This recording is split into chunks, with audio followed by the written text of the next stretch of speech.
The other night, watching a TV show, some documentary, there was a commercial that came on for yet another reality show.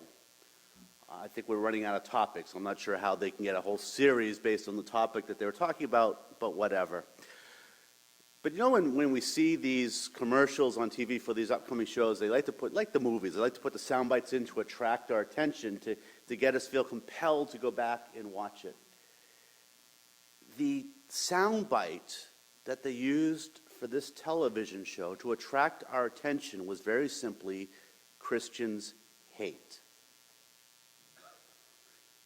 It's kind of sad, but shouldn't be expected that something like that is what will attract the attention of millions of people. It's a message that is quite common. I'm asked this quite commonly by our high school students and by college students. We come across it so often in our society, the concept that Christianity is a religion about hate. And yet we can't find this anywhere in the scriptures or in the catechism when we as Catholics look at it as a whole and come to understand what we're called to live as. We're called to be ambassadors of Christ, as St. Paul tells us today. And yet if we reflect on it quite honestly, we discover that we are the most ineffective of ambassadors. That the message of Christianity, the message of the gospel that's out there is not, well, it's not even not accurate. It's not true. It's not a gospel of love being portrayed, but a message of hate.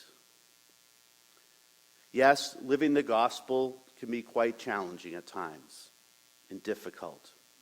But we're not talking about doing something on our own or living a code. We're talking about living a relationship with Jesus Christ, the source of love, and living in love. And since we're talking about love, well, that's its very foundation of that relationship.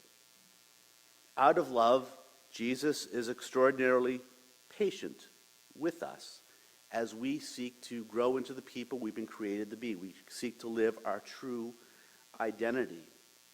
And out of that patience, the Lord is merciful and compassionate when we stumble and fall, always forgiving and helping us to move and to grow.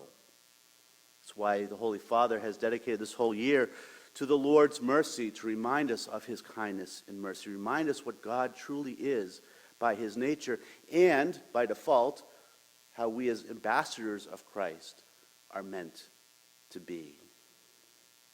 Lent is an opportunity for us to change our outlook. We are given the opportunity to reflect and come to a better understanding of who we are and what gifts and talents we really possess. We're given the opportunity to accept the graces and help from the one who gave us life, the one who gives us purpose, and to commit ourselves to understanding and becoming who we truly are. We can sometimes get the wrong impression about Lent, as society gets the wrong impression about our church. It does include penance, but not the image of penance that is portrayed by many. We sometimes get the impression that if we smile or laugh during the season of Lent, we'll go straight to hell. True, faith and growth are serious business, but it's about a relationship. It's about goodness. It's about living in freedom and in joy. We're seeking to grow in a loving relationship with God, the one who gives us freedom to live who we are, and not the false images we or others may sometimes try to force us to be.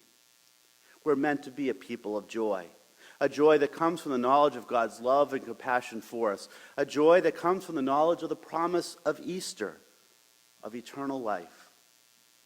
So our stories don't end in pain and suffering, but continue with the victory over the disorders and chaos that we experience in life.